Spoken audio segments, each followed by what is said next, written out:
오늘 이 본문의 말씀에 보면 우리에게 아주 익숙한 말씀이 있습니다. 너는 내게 부르짖으라. 내가 내게 응답하겠고 내가 알지 못하는 크고 은밀한 일을 내게 보이리라. 이 말씀은 기도의 동기부여를 하는 말씀으로 우리에게 중요하게 읽혀지고 알고 있는 말씀입니다. 오늘 본문에 사용된 부르짖다라는 이 단어는 히브리어로 카라라는 단어의 명령형이거든요. 근데 이 본문에서 카라는 부르짖다라는 의미보다는 부르다, 누군가 콜, 영어로 말하는 콜, 부르다라는 의미가 더 적절합니다. 그러니까 오늘 본문은 크게 부르짖으면 하나님께서 알려주시겠다라는 의미라기보다는 하나님께서 대화의 자리로 초대한다는 의미가 더 맞다는 것이죠. 그래서 예레미야 33장 3절의 이 말씀을 다른 번역본인 표준 새번역은 이렇게 번역을 했습니다. 우리 한 번 더 같이 읽어봅니다. 내가 나를 부르면 내가 너에게 응답하겠고 내가 모르는 크고 놀라운 비밀을 너에게 알려주겠다. 아멘. 제가 한 번 더 읽습니다. 내가 나를 부르면 내가 너에게 응답하겠고 내가 모르는 크고 놀라운 비밀을 너에게 알려주겠다. 하나님께서 기도의 자리로 선지자를 지금 초대하시는 내용입니다. 내가 나를 언제든지 부르면 내가 너와 만날 거야. 그리고 내가 너에게 크고 비밀한 일, 은밀한 일을 알려줄 거야. 하나님은 언제든 우리와 이야기하기를 원하십니다. 오늘 이 자리는 하나님께서 우리를 이야기하자 부르신 자리예요.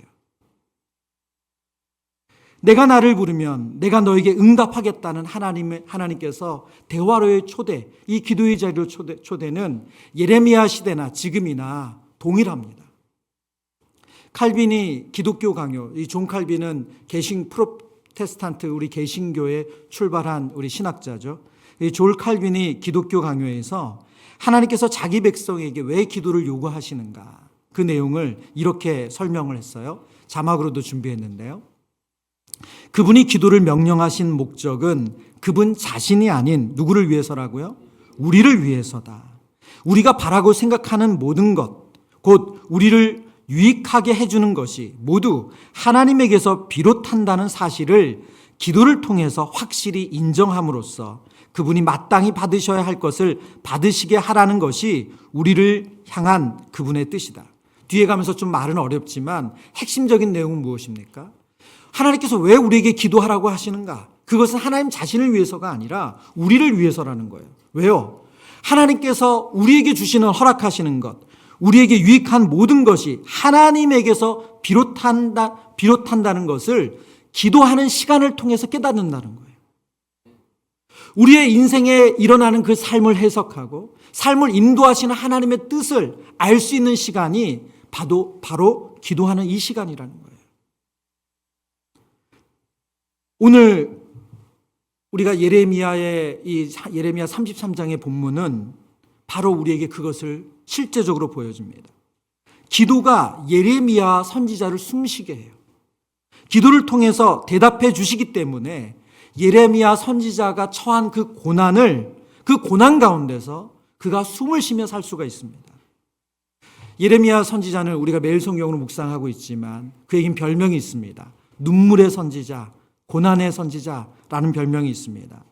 별명에서 알 수 있듯이 예레미야 선지자가 사역했던 그 시대 상황이 너무나도 암울했고 그가 맡았던 역할은 너무나도 고통스러웠습니다. 북이스라엘이 아수르에 의해서 패망을 했고요. 이제 이스라엘에 남아있는 명맥은 남유다가 지고 있는데 남유다마저도 바벨론 제국에 의해서 완전히 무너질 수 있는 풍정등화와 같은 상황입니다. 나라가 언제 멸망할지 모르는 상황 앞에서 하나님께서 예레미야 선지자에게 전하라는 메시지, 그 메시지는 아주 위험한 메시지였어요. 예레미야 32장 3절과 5절 말씀 제가 읽겠습니다. 이는 그가 예언하기를 여호와의 말씀에 보라, 내가 이 성을 바벨론 왕의 손에 넘기리니 그가 차지할 것이며 유다 왕 시드기야는 갈대아인의 손에서 벗어나지 못하고 반드시 바벨론 왕의 손에 넘겨진 바 되리니 입이 입을 대하여 말하고 눈이 서로 볼 것이며 그가 시드기야를 바벨론으로 끌어가리니 시드기야는 내가 돌볼 때까지 거기에 있으리라.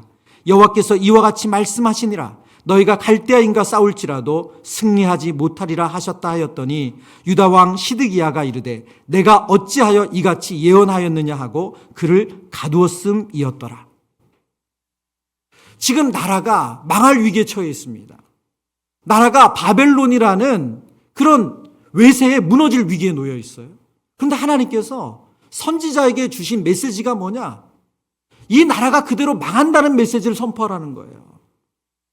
그 나라의 왕이 시드기야가 붙잡혀갈 것이다. 그 메시지를 선포하라는 거예요. 오늘 본문 끝에 뭐라고 말하고 있습니까? 너희가 갈대아인과 싸울지라도 승리하지 못하리라. 여러분, 이런 저주가 어디 있어요? 지금 싸워보지도 못하게 하는 거잖아요. 이것은 당시 유다 백성의 이 정서와 전혀 맞지 않습니다. 그러면 그 메시지를 전해야 된 예레미야 선지자는 어떤 상황, 어떤 고난에 처하게 됩니까? 예레미야 37장 20절에 예레미야 선지자가 처한 그 상황을 그대로 보여주는 말씀이에요. 내 주 왕이여 이제 청하건대 내게 들으시며 나의 탄원을 받으사 나를 서기관 요나단의 집으로 돌려보내지 마옵소서. 내가 거기에서 죽을까 두려워하나이다. 예레미야 선지자는 감옥에 갇힌 일이 여러 번입니다. 우리 오늘 본문은 33장에서는 시위대의 뜰에 있는 감옥에 갇혔고요. 그리고 예레미야 37장 20절 이 말씀에서는 서기관 요나단의 집에 있는 감옥에 갇혔어요. 근데 그 감옥의 특징은 뭐냐면 땅을 판 웅덩이에요. 물을 가둬둔 웅덩이. 그러나 물이 다 빠져간 진창인 그 웅덩이에 음식도 주지 않은 채 예레미야 선지자를 가둬뒀습니다. 그것이 너무나도 고통스러워서 왕이 불렀을 때 제발 저를 그리로 다시 돌려보내지 말라고. 제가 그곳에 다시 가면 죽을 것 같습니다. 이것이 예레미야 선지자가 처한 상황이에요. 그런 그를 숨쉬게 한 게 무엇입니까? 그런 그를 살아낼 수 있는 힘이 된 게 뭐예요? 버티게 한 게 무엇입니까? 그게 바로 오늘 기도라는 거예요.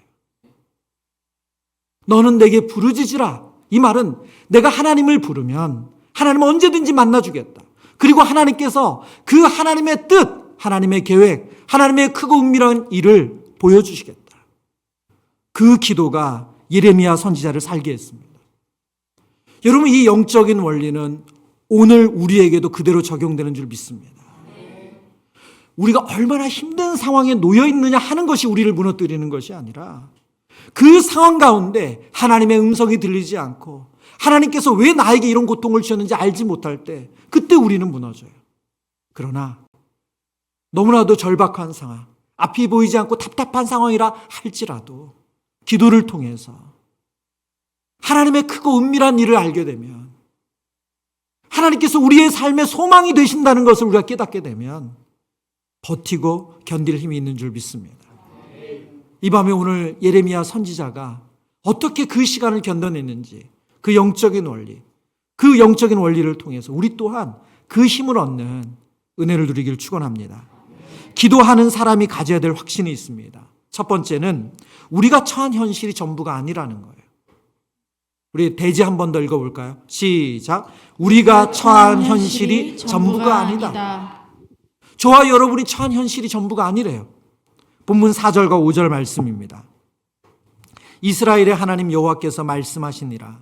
무리가 이 성읍의 가옥과 유다 왕궁을 헐어서 갈대아인의 참호와 칼을 대항하여 싸우려 하였으나 내가 나의 노여움과 분함으로 그들을 죽이고 그들의 시체로 이 성을 채우게 하였나니 이는 그들의 모든 악행으로 말미암아 나의 얼굴을 가리어 이 성을 돌아보지 아니하였음이라. 지금 하나님께서 이제 얼마 안 있으면 일어날 이스라엘, 이 남유다에 일어날 예루살렘에 일어날 일을 지금 말씀해 주고 계세요. 그리고 예레미야 39장에 가면 오늘 이 4절과 5절의 말씀 그대로 현실이 되어집니다. 그런데 하나님은 오늘 이 현실만이 전부가 아니라는 메시지를 뒤이어서 하시거든요. 제가 오늘 이 말씀을 묵상하면서 오늘날 우리 현실은 어떤가? 우리가 지난주에 이동열 교수님을 통해서 정말 이상한 신세계 속에서의 다음 세대 교육이라는 말씀을 들었습니다. 제가 기도회를 마치고 가는 1층 주차장에서 우리 한 성도님을 만났어요. 근데 성도님이 그러시는 거예요. 목사님, 이 시대 우리 아이들이 어떤 상황이라고 알고 있었다고 생각하는데 충격적이라. 제가 알고 있던 것보다 더 충격적이라. 네. 제가 집에 들어가서 저희 아이와 이야기하면서 너 페이스북에 성을 여러 개 선택한다는 거 알고 있냐는 거 자기 알고 있었대요. 네. 벌써 성을 구분하는 게 섹스가 아니라 젠더로 바뀌어서 여러 개로 자기의 성 자아성을 만들어 간다는 것을 우리 아이들은 알고 있다는 거예요.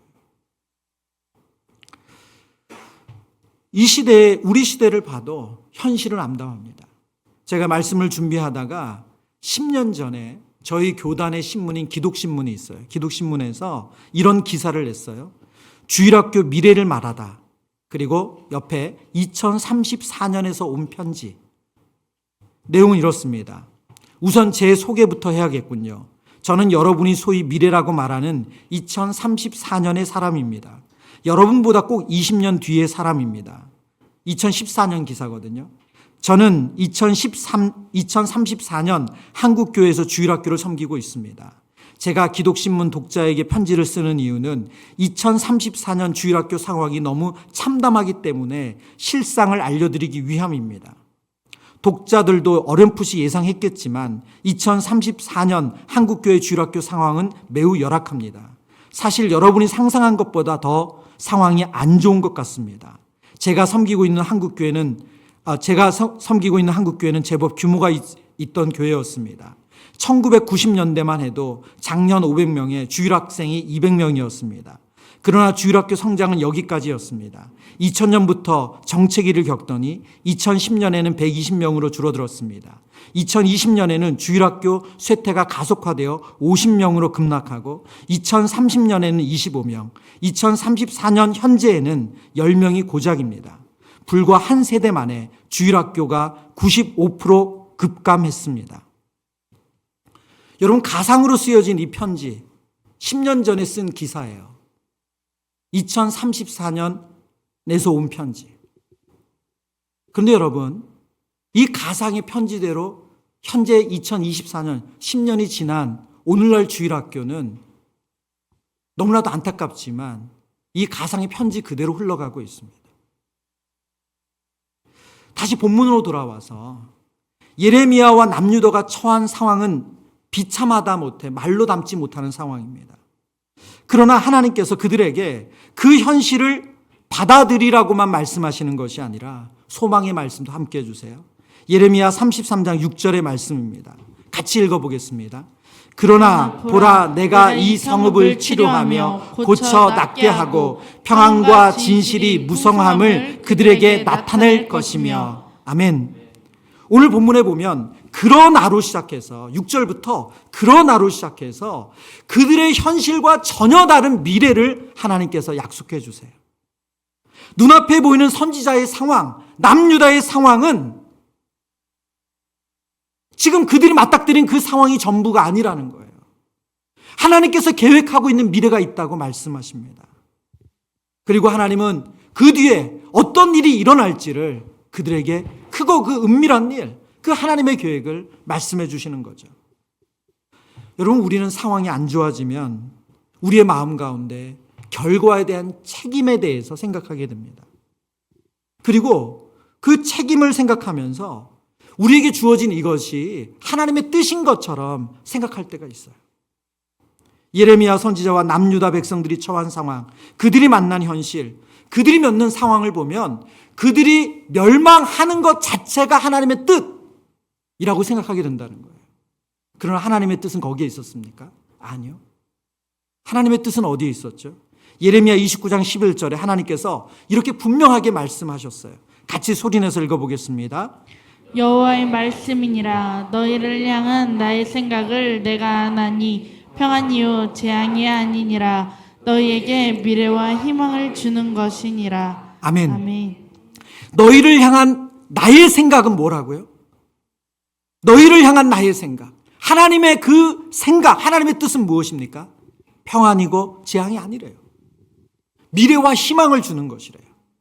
그러나 우리는 우리가 처한 그 상황, 그 현실이 전부라고 생각해서 내가 이렇게 망하는 것이, 내가 이렇게 무너지는 것이 그게 하나님의 뜻인 것처럼 생각하게 된다는 거예요. 여러분, 지금의 자녀의 모습이 전부가 아닙니다. 지금의 교회의 모습이 전부가 아니에요. 지금 우리가 처한 그 상황이 전부가 아니라는 거예요. 하나님의 뜻, 하나님의 생각은 무엇입니까? 바로 평안이고 미래와 희망이라고 말씀하세요. 여러분, 그것은 변함이 없습니다. 우리의 실수로, 또 우리의 게으름으로, 또 우리의 어떤 잘못된 선택으로 우리가 지금 재앙을 만난 것 같은 상황이 있을 수 있어요. 모든 것이 소망 없는 상황이 있을 수 있어요. 그러나 그것은 하나님의 생각도 하나님의 뜻도 아니라는 거예요. 오늘 이 말씀 가운데 예레미야 선지자에게 주셨던 이 말씀, 남유다에게 주셨던 이 말씀이 저와 여러분에게 동일하게 주시는 말씀인 줄 믿습니다. 제가 오늘 2034년에 온 편지를 읽어드렸잖아요. 그런데 오늘 이 자리에서 예배를 드리는 우리 아이들을 보니까 저희 교회 상황이 좀 안 맞는 거예요. 좀 이해가 안 가잖아요. 그러면 저희 교회는 유난히 뭔가 달라서 그런가요? 아니요. 여러분, 전혀 그렇지 않습니다. 좀 죄송한 말씀이지만 우리 하교 간사님이 유난히 주일학교에서 대단한 사역자라고 생각은 안 들어요. 죄송하지만 우리 주일학교 선생님들이 어디에도 볼 수 없는 그런 특별한 분들이라고 생각하지는 않습니다. 우리 교회가 어느 주일학교보다 시설과 환경이 좋다고 생각하지도 않아요. 여러분, 그러면 왜 이런 일이 있습니까? 왜 이런 일이 있습니까? 제가 던졌던 질문은 이거예요. 여전히 하나님은 하나님의 선하신 계획 가운데 하나님의 뜻을 두시면 이 일을 행하신다는 거예요. 이건 하나님의 주권적인 역사지 우리가 생각하는 뭐가 되고 뭐가 되면이 되어지는 게 아니라는 거예요. 두 번째, 기도하는 사람이 가져야 할 확신은 무엇입니까? 우리를 위한 하나님의 선하신 계획, 미래가 있다는 것을 확신해야 합니다.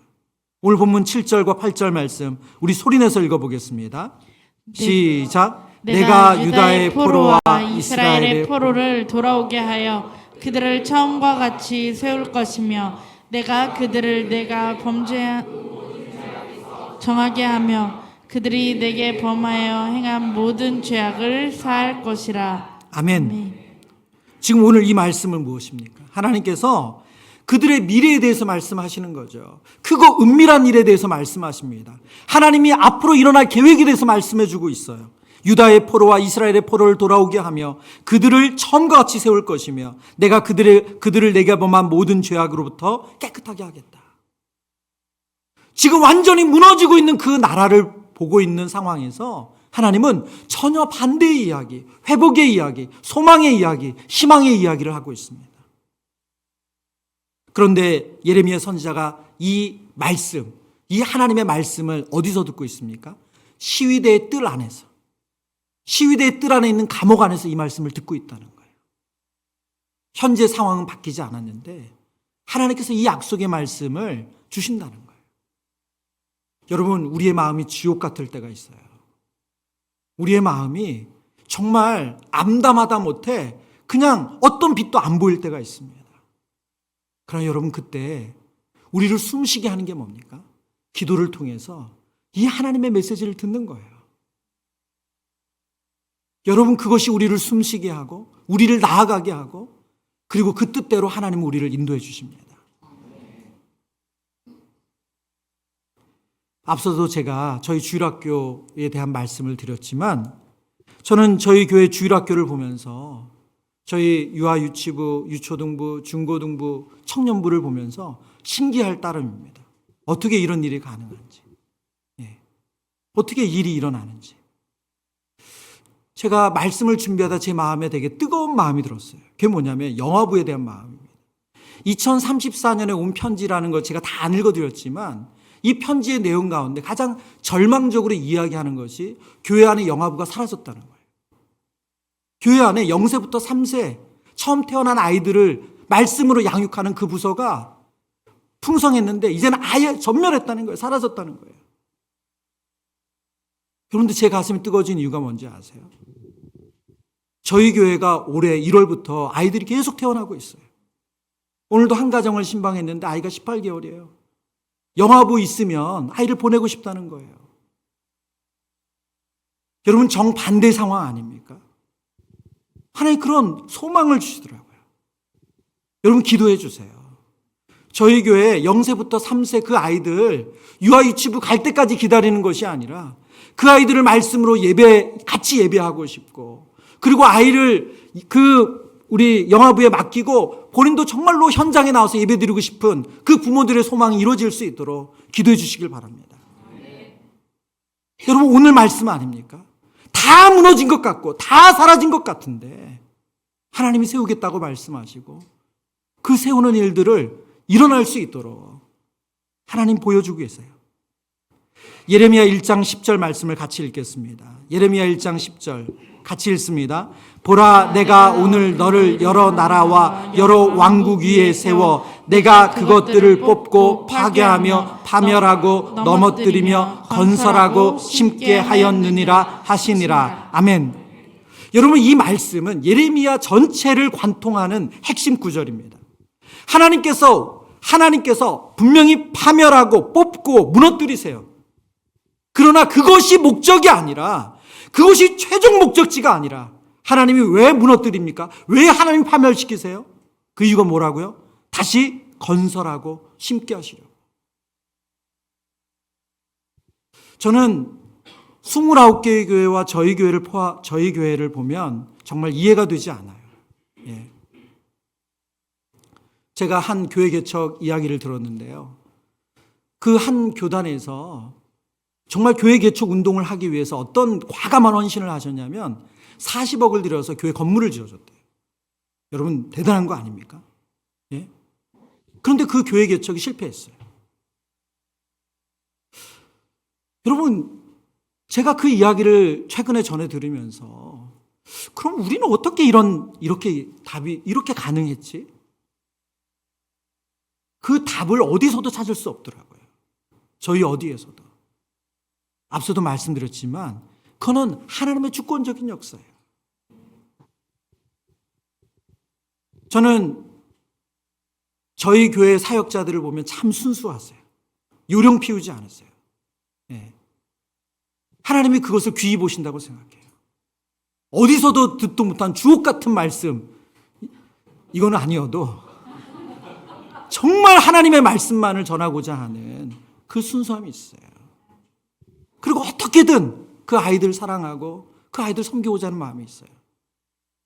하나님께서 건설하고 심게 하시는 줄 믿습니다. 그러면 우리가 이 파멸하고 무너뜨리고 무너진 현장에서 건설하고 심게 하시는 하나님의 뜻을 이루는 과정 가운데 오늘 우리가 해야 할 일은 뭡니까? 오늘 성경은 이렇게 말씀하세요. 로마서 5장 3절과 4절의 말씀입니다. 같이 읽어보겠습니다. 다만 이뿐 아니라 우리가 환난 중에도 즐거워하나니 이는 환난은 인내를, 인내는 연단을, 연단은 소망을 이루는 줄 알미로다. 아멘. 여러분 바울이 성령의 감동하심을 받아서 로마교회 성도들에게 말씀하고 있어요. 그 내용이 뭡니까? 핵심은 이거예요. 인내예요. 인내. 그들이 환난 가운데 참고 기다리면 하나님은 그들을 더욱더 단단하게 하실 것이고 그 단단한 믿음을 통해서 반드시 그 소망을 이루게 하신다는 거예요. 초대교회 사를 연구한 책 가운데 인내의 발효라는 책이 있습니다. 인내의 발효. 이 책은 이런 질문을 던져요. 기독교는 어떻게 그토록 짧은 기간에 박해를 넘어서 로마 제국의 신앙이 되었을까? 기독교는 어떻게 그 짧은 기간에 박해를 넘어서 로마 제국 전체가 기독교 국가가 됐잖아요. 어떻게 그럴 수 있었냐는 거예요. 그러면서 저자는 뭐라고 말하냐면 그 답은 인내의 발효다. 여러분 여기서 두 가지죠. 하나는 인내, 기다리고 참는다는 거고 발효라는 뭡니까? 우리가 보통 우리 발효된 음식 말하는 것처럼 미생물이 이렇게 발효되는 걸 말하는 거잖아요. 그래서 이런 설명을 하세요. 발효는 인간의 이해를 초월하는 미생물의 신비하고 부글거리는 생명력의 결과다. 인상적이지 않아도 창조하고 변형되는 힘이 있다. 안에서부터 에너지가 발생하는 생생한 과정이다. 복음의 능력이 평범한 이들을 그렇게 바꾸어 놓았다. 뭐예요? 인내의 발효. 성도들이 믿음 안에서 그 믿음을 지키고 참고 기다리는 그 발효가 그들 안에 생명력을 불어넣었고, 그것이 초대교회가 로마 제국을 압도할 수 있게 만들었다는 거예요. 그러면서 책에서 이런 설명합니다. 초대교회는 적극적인 전도, 지금과 비교했을 때 거의 어려웠던 시기라고 설명해요. 그런 그들이 복음으로 로마 제국을 정복할 수 있었던 답은 인내였다. 그리고 인내가 초기 교회 선교의 핵심이라는 것을 하나씩 설명을 해요. 그러면서 이런 설명을 합니다. 선교에 대한 접근법은 인내였다. 강요는 하나님의 방식이 아니다. 종교는 죽임에 의해서가 아니라 죽는 것을 통해서, 폭력이 아니라 인내에 의해서 옹호되어야 한다라고 믿었다. 여러분, 초대교회 성도들이 로마 제국을 압도할 수 있었던 것은 그들이 더 많은 교세나 힘을 가져서 더 적극적으로 대단한 무엇을 한 것이 아니라 믿음을 인내로 지킨 것이래요. 그러면 그것이 발효가 돼서 그 안에서 아무것도 안 일어나는 것 같은데, 그 미생물에 의해서 아무것도 눈에 보이진 않지만 그것이 그 음식을 바꾸는 것처럼, 그것이 성도들을 바꿨고, 그것이 그 공동체를 바꾸고, 그것이 주변으로 영향을 주었다는 거예요. 저는 최근에 이 책을 만나면서 오늘 이 시대에 우리 교회가 해야 될 게 뭐냐.